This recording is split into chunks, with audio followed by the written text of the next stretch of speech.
Hi there, hope you're having a good day. Welcome back to another video. Today we'll be talking about yet another strangely effective basketball shoe. This is the EQLZ 360.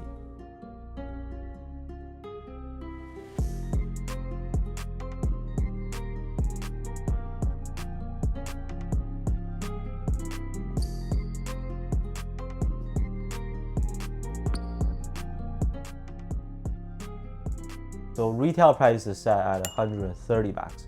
This is $20 cheaper than their other model, the 247. I'm sure you've seen this somewhere, if not from here. Their marketing efforts have been pretty strong this year. Once again, they are an up-and-coming Chinese brand. This shoe is also designed by Aaron Cooper.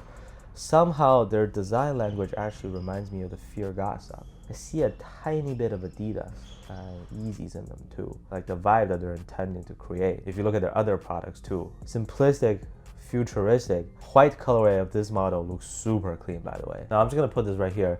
From the very beginning, this shoe has reminded me a lot of the crazy BYW, one of my favorite hoop shoes of all time. Sock color, core feel, even the way that also grips on a dusty floor. Anyways, let's go through all the important stuff from each aspect.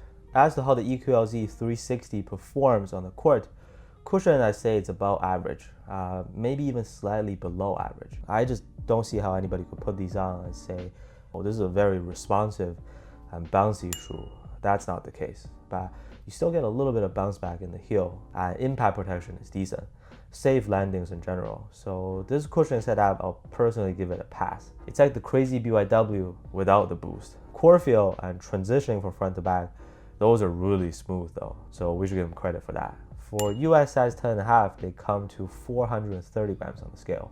Average weight, lighter than their 247. The shoe is designed with fast movements in mind, and I can see the reduction in weight matching well with that targeted profile. Traction was so impressive. Like, I had a great experience with their 247, so I knew this wouldn't be bad, but the consistency, performance against dust, even the level of squeak, that was a sound of joy on the hardwood. Dust pickup seems very obvious on this entirely black shoe, but it's usually a thin layer of dust that you can easily wipe off, so it didn't affect the traction performance for me.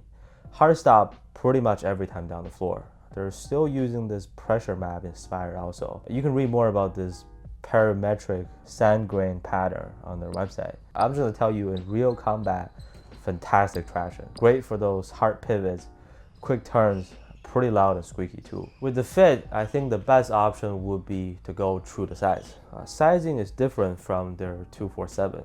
I kind of wish I had gone down a half size in these. Here, I'm happy with my true size, but I can also size up for a little bit more wiggle room inside. It does run tight and snug.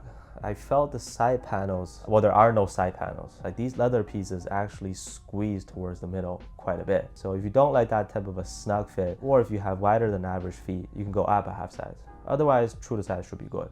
Yeah, 247, I'd encourage you to size down. Not the case here with the 360. Material, this whole wraparound design is actually pretty good in terms of lateral stability and just the ability to contain your feet securely. Breathability is okay on this one-piece knit layer.